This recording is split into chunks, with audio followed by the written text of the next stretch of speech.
School ভেদে, বেসরকারি school ভেদে, প্রতিষ্ঠান ভেদে বেতন তারতম্য ঘটতে পারে, কারণ ভালো স্কুলে আরও বেশি সুযোগ থাকতে পারে।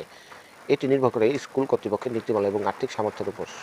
সরকারি স্কুলের মতো নির্দিষ্ট বাড়ি ভাড়া, চিকিৎসা ভাতা বা উৎসব ভাতা নাও থাকতে পারে বেসরকারি স্কুলগুলোতে। পোস্টিং সাধারণত আবেদন করা স্কুল বা প্রতিষ্ঠানের নিজস্ব নিয়ম অনুসারে নির্ধারিত হয়। এটি একটা নির্দিষ্ট প্রতিষ্ঠানই হতে পারে। চাকরির ধরনের এটি একটা চতুর্থ শ্রেণীর চাকরি, এটি একটি স্থায়ী পদ হতে পারে, তবে এটি নির্ভর করে সংশ্লিষ্ট স্কুল বা প্রতিষ্ঠানের নিজস্ব নিয়ম নীতি ও কাঠামোর উপর। সাধারণত শিক্ষাগত যোগ্যতা কি পরিমাণ চাওয়া হয়? এসএসসি পাস সাধারণত বিষয়কদের জন্য চাওয়া হয়। বেসরকারি স্কুলের অফিস সহায়কদের বেতন ও সুবিধা প্রতিষ্ঠানভেদে ভিন্ন হয়, তাই আবেদন করার আগে নিয়োগ বিজ্ঞপ্তিতে উল্লিখিত সুযোগ সুবিধা, বেতন কাঠামো এবং অন্যান্য শর্তাবলী ভালোভাবে দেখে নেওয়া উচিত।